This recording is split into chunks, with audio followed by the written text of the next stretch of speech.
अब एक छोटी सी कथा आती है बाणासुर की।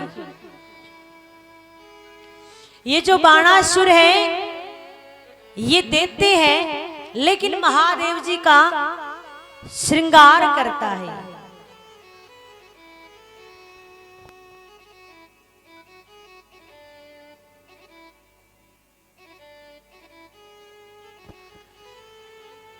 भोले बाबा का श्रृंगार करता है और श्रृंगार करते करते इसको 10-12 घंटे रोज लग जाते हैं।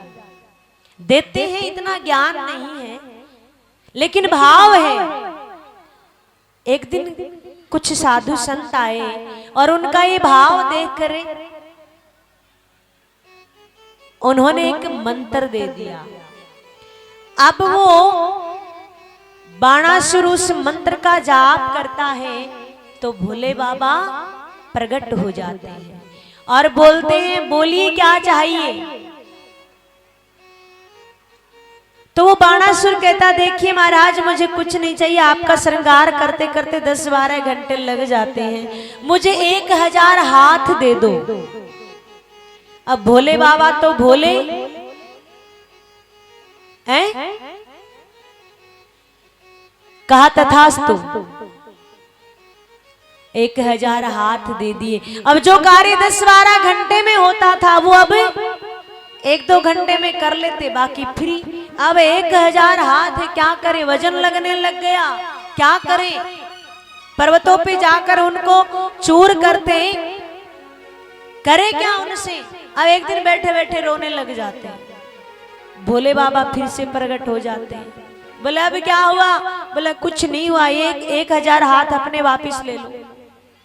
महादेव जी कहते हैं, दिया हुआ वरदान वापिस थोड़ी लेते। बोला नहीं, मेरे को वजन लग रहा है, आप वापिस ले लीजिए, मुझे नहीं चाहिए, मैं क्या करूं इनका। तो भगवान कहते हैं, देखिए